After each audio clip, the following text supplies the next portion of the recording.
तो असाइनमेंट से रिलेटेड मैंने एक वीडियो आपके साथ शेयर किया है जिसमें मैंने आपको बताया था कि असाइनमेंट कैसे लिखते हैं।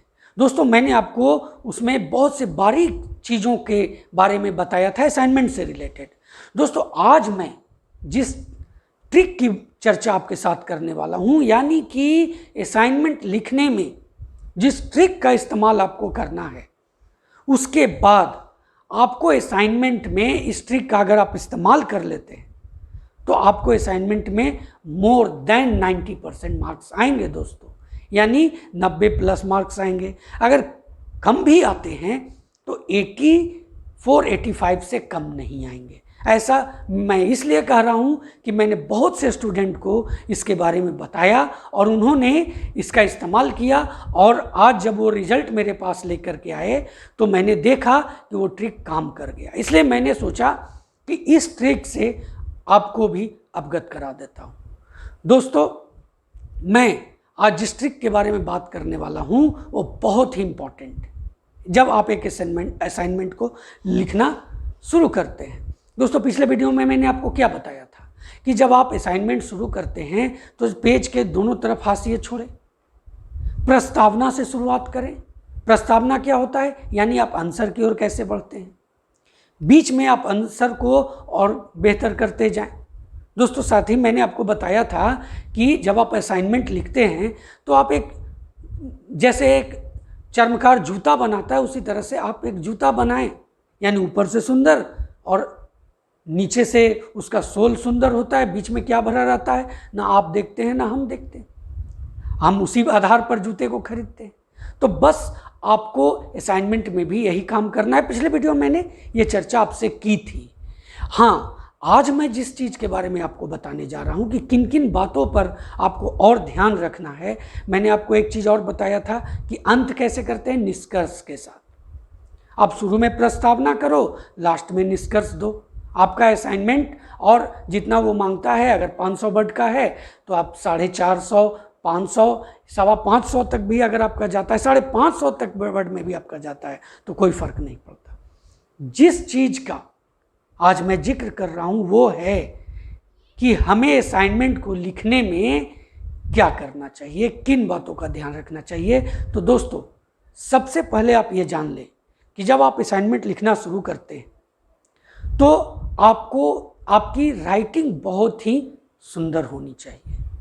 देखिए असाइनमेंट में अगर आप एक अच्छे मार्क्स लाते हैं तो आपका थ्योरी के मार्क्स में इंक्लूड होता है और आपको एक बेहतर मार्क्स प्रोवाइड करता है।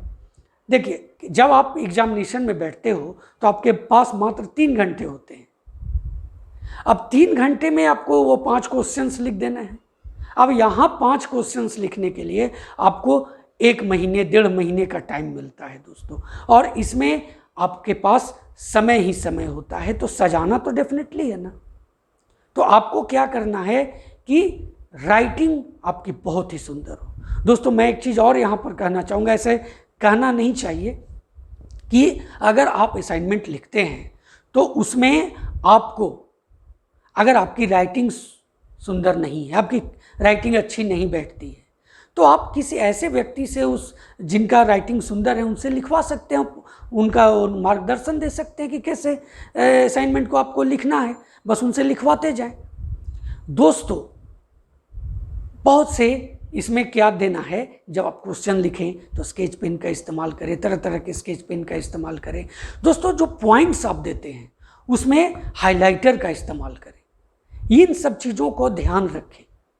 इससे क्या होगा कि जब देखिए सबसे पहले आप ये जान लीजिए कि जो असाइनमेंट चेक करते हैं, जो एग्जामिनर असाइनमेंट चेक करते हैं, वो आपको 70% जो मार्क्स होता है वो आपके गेटअप पर दे देते हैं। कहने का मतलब कि जो आपका असाइनमेंट की सुंदरता, उसमें उसकी सुंदरता, आपके राइटिंग और आपके असाइनमेंट लिखने की सुंदरता, इस पर 70% मार्क्स आपको मिल जाते हैं। और मैं तो कहूँ कि 80% मार्क्स आ सकते हैं अगर बहुत अच्छी है तो। शायद आपके जो एग्जामिनर हैं वो पूरा देखे भी नहीं, इग्नू में ऐसा होता है दोस्तों। तो ये सब चीज़ों को ध्यान में रख कर के अगर अपना असाइनमेंट लिखें, तो चाहे इग्नू का असाइनमेंट हो या किसी भी दूसरे का असाइनमेंट हो, चाहे नालंदा का हो या फिर मगध यूनिवर्सिटी वगैरह किसी का भी, या फिर दूसरे यूनिवर्सिटीज़ हों या फिर देश के और बहुत से यूनिवर्सिटीज़ हैं, उनमें भी आप अगर इस तरह के असाइनमेंट को सबमिशन करेंगे तो डेफिनेटली आपको अच्छे मार्क्स मिल सकते हैं दोस्तों। हाँ, ध्यान रखना है कि अधिक से अधिक सुंदर बनाना है असाइनमेंट को। मैंने देखा है दोस्तों, मैंने करवाया है, उनको 90+ मार्क्स आए और मैं देख करके बहुत ही खुश हुआ कि चलो ये ट्रिक काम आ गया। अब ये ट्रिक आपको कितना काम आता है ज़रूर कमेंट करिएगा, और जब आप इसका इस्तेमाल करिएगा तब अगर आपको मार्क्स कम आते हैं तो डेफिनेटली आप मेरे पास कंप्लेन कर सकते हैं। जय हिंद दोस्तों।